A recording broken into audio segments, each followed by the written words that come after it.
Hello mga friend, may nagpost sa Facebook at ako ang napiling gumawa ng cylinder piping niya. Ito ang problema ng makina niya. Paano natin to gagawin? Simulan na natin.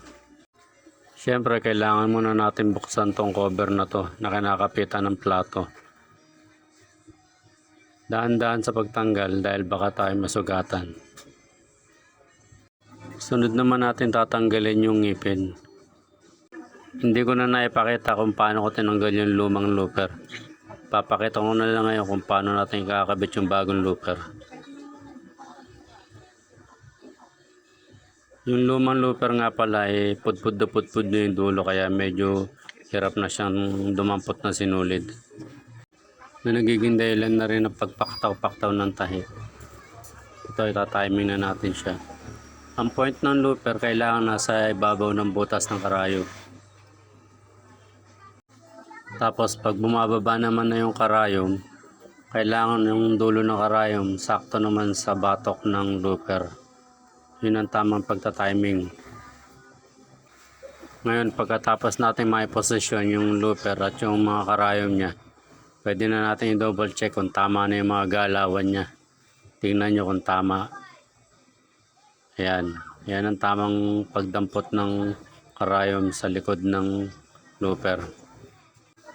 Ngayon dito naman tayo sa needle guard. Ano ba ang trabaho ng needle guard?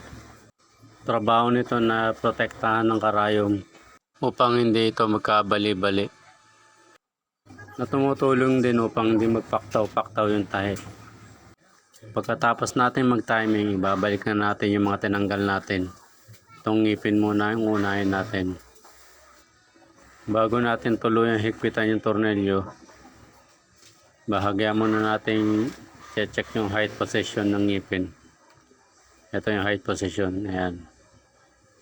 Pagka na-check na natin, pwede na natin siyang higpitan. After nun, i-high position natin yung karayom para may balik na natin yung cover niya. Siyempre, wag natin kalimutang higpitan. Pagkatapos natin maibalik yung mga cover niya, babalik na natin yung pressure foot niya.